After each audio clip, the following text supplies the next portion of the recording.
South Africa's battle with fraud and scams is back under the spotlight as industry role players raise concern over the impact of this on the economy. Scores of unsuspecting consumers continue to fall victim as new schemes keep emerging. Nazia Karrim from the Southern African Fraud Prevention Service talks to us about this. Thank you so much for your time. Let's first basically paint a picture of where South Africa stands in current day 2023 when it comes to fraud and scams, especially because many new tactics emerge on a daily.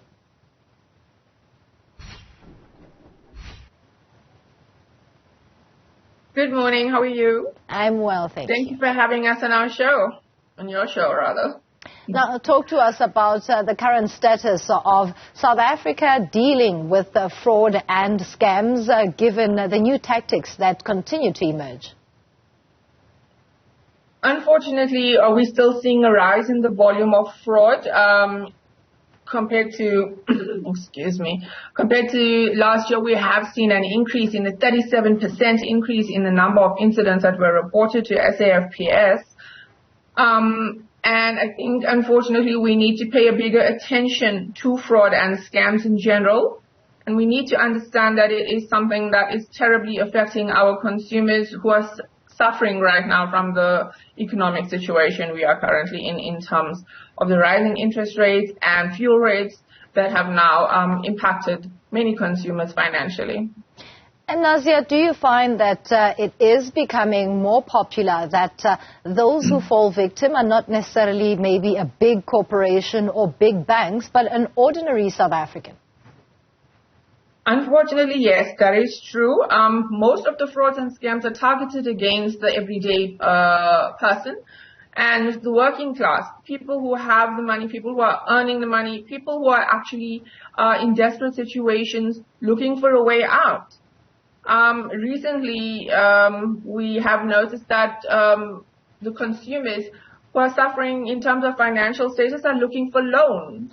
And they go out looking for the best offer they could find at the easiest application process. And they find themselves applying for fake loans. And this is unfortunately the case that has come up recently with the farmer who has lost 2.7 million in that application process.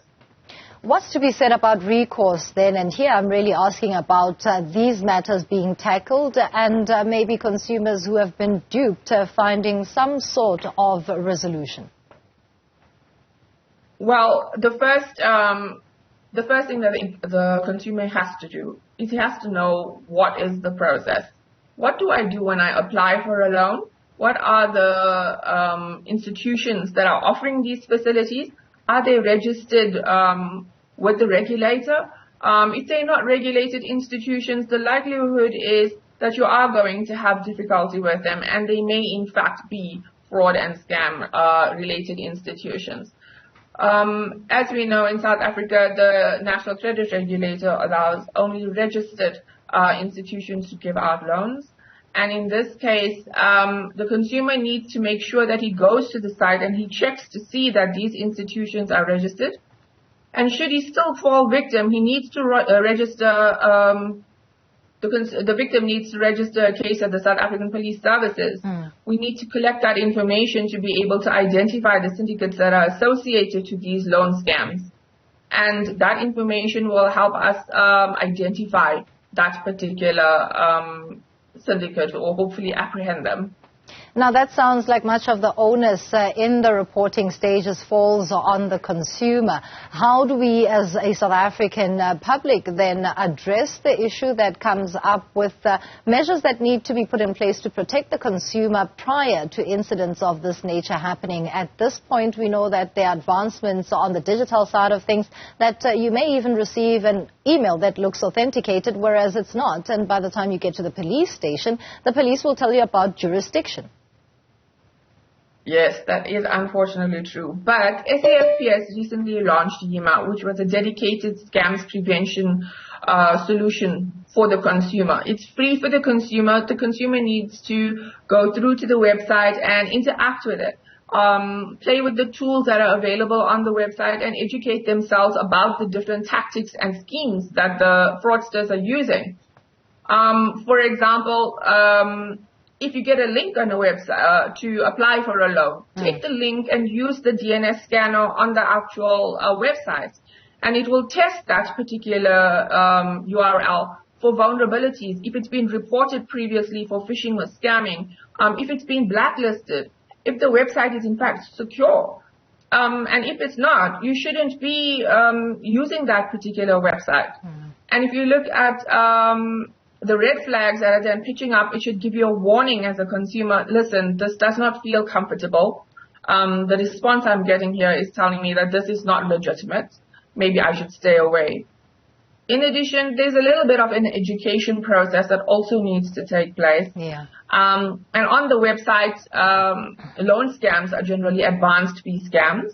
The way they are perpetrated is that the scammer will request some form of payment in terms of fees or taxes or even insurance, saying that they need to pay these upfront before the loan is granted. And if you look at the regular loan process, none of these fees are paid up in advance. You are coming for a loan. You don't have money. Why are you now giving money to get money?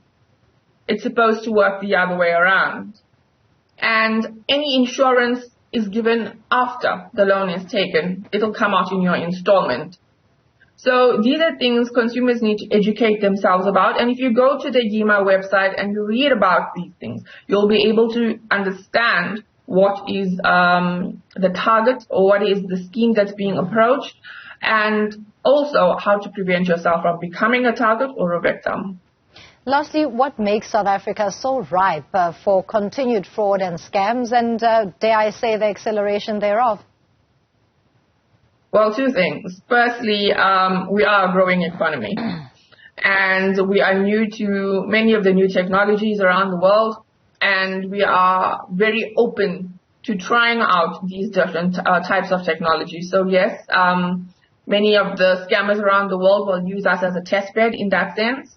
But also in terms of the financial situation right now with the increase in inflation and fuel prices, like I said earlier, many of the consumers are finding it a bit tight in their budget and are looking for alternative ways either to invest money or to loan money if it's come to that point in their life. So these are the two primary situations, very opposite end of the scale, but those are the primary triggers between a person falling victim and the reason the scammers are coming to South Africa.